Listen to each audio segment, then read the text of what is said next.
What's going on, everybody? It's Monday the 7th. We're working on a 71 Corvette.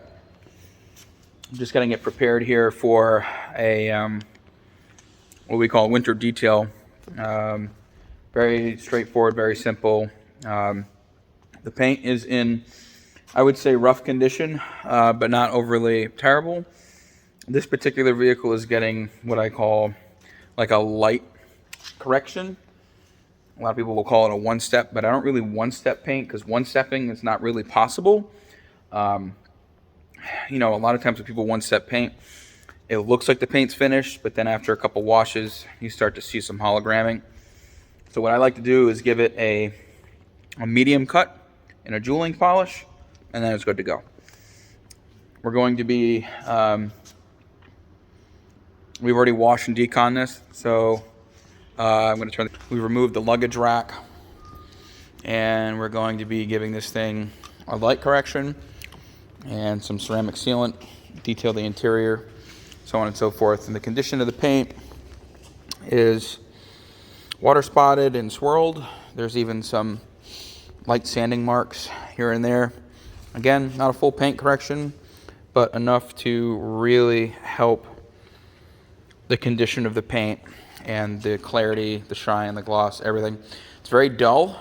Red always looks really, really, really, really good polished out. So this is going to look very, very nice when it is done.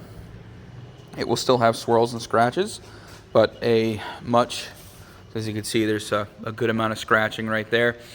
It'll have a probably about a 70% reduction in the overall damage on the paint. And then we'll work on all the finite detailing stuff. So let's get started. So what we're using today is a combination of HD1 and A50, which I find to be a pretty good combination. I only put a little bit of HD1, just a drop or so down. That came out a little faster than expected. And then just a ring of A50. And then I use my DeWalt cordless at 4,500, hit the section with some decent pressure. This is a test to see how hard or soft the paint is. So let's see how this comes out.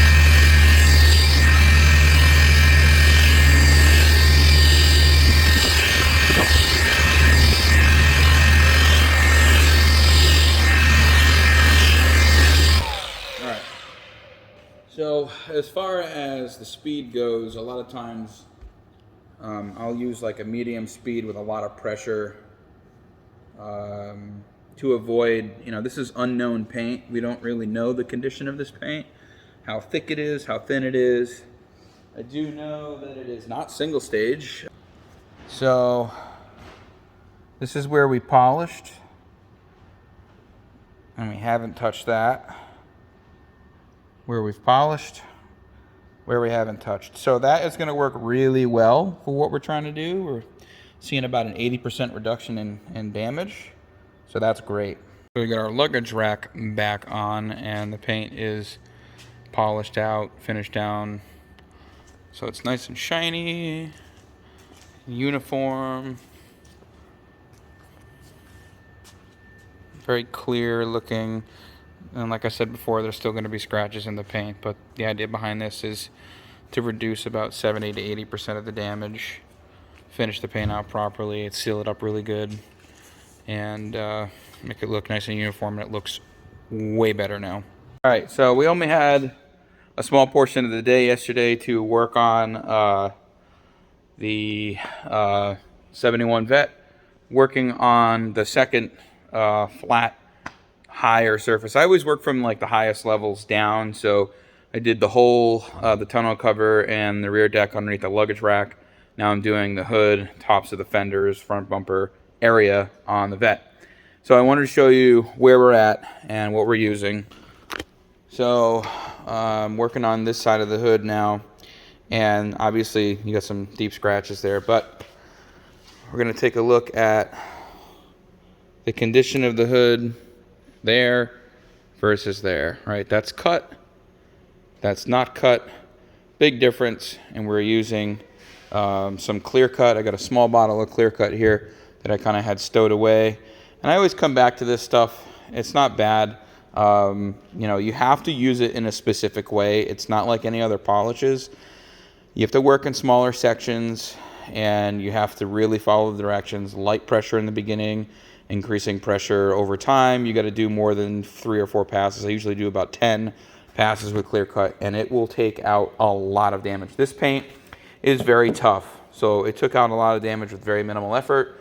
I work in small sections, and theoretically what I do is I work in kind of like little 1x1 blocks when I do stuff like this, and I'll do 3 drops, pea-sized drops, and I'll just work it with the DeWalt and the Lake Country purple foamed wool pad that I've got here.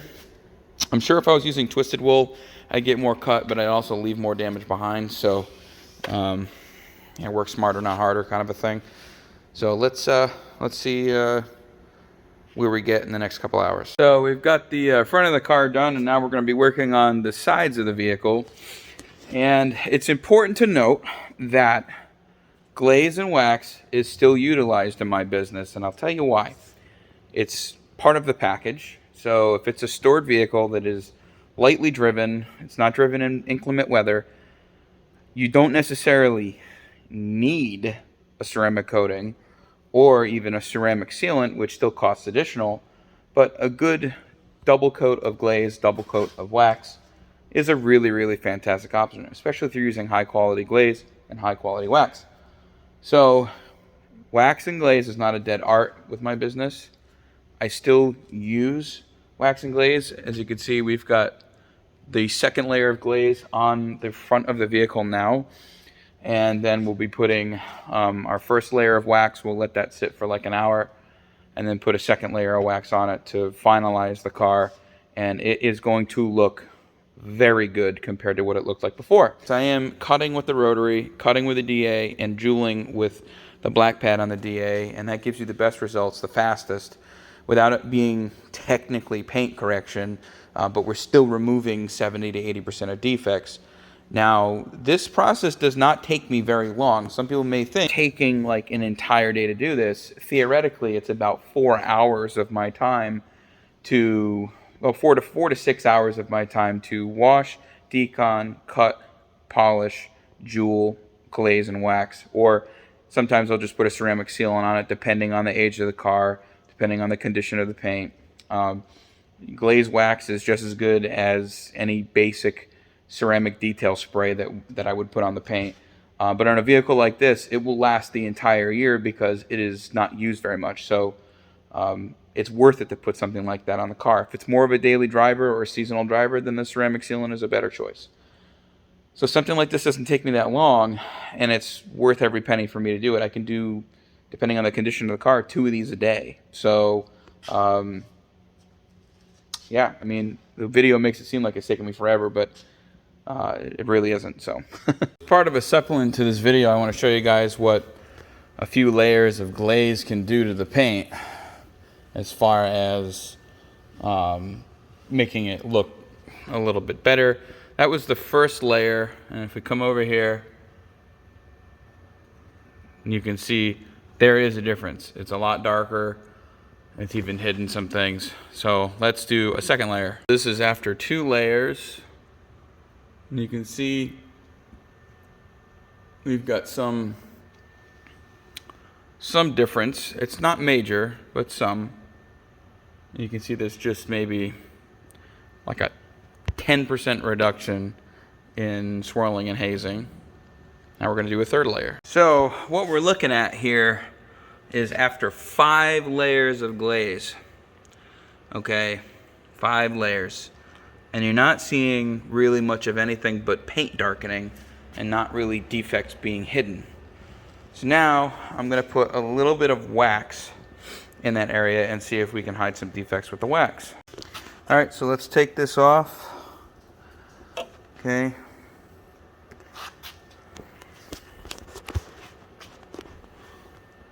And we got really not much of a difference, maybe a tiny bit of a difference. Right, you still have a lot of swirling and a lot of scratching. it's not really hiding much. And as you can see, 5 layers of glaze and 1 layer of wax didn't really do much compared to the paint being really clean over here. It still has scratches in it, but it's not all fucked up like that paint is. So clean, fucked up, and clean. So it's important to make sure you at least cut the paint or something, then glaze it and wax it, because then it's going to matter more. And if we take a look at the front of this vette right now, that has been 2 layers of glaze, 1 layer of wax, and still has 1 more layer of wax to go. I mean, that looks fucking amazing compared to what it looked like before. If you remember, there was a bunch of damage all up in here. It's not there anymore. Again, this is not taking me very long to do. I'm giving it a cut with this, a cut with this, and a jewel with this, and 2 layers of glaze, 2 layers of wax, and you've got really fantastic results in a very fast amount of time. Speed and quality together. And after a light cut, or a heavy cut and a light cut, 2 layers of glaze, 2 layers of wax, you have a really good result on the door. So that's where glaze and wax really plays its part, is in a mostly finished product. It's not made to really go over really damaged paint. So let's continue. All right, so we are at the 4-hour mark on this car, and I'm pretty much done with the paint. 2 coats of glaze, 2 coats of wax. Now I just got to vacuum, wipe down the interior, and clean the windows, and it's done. Polish up the chrome. That's like literally an hour's worth of work. I put an hour of work into it yesterday, so if you do the math, that's about 6 hours, 6-ish hours of work, maybe 6.5, closer to 6.5. And that's a lot of work to do in a 6.5 hour time frame by myself. So let's flip this camera around and show you what we're working with. All right, so here she is. Let's pan the camera out a bit.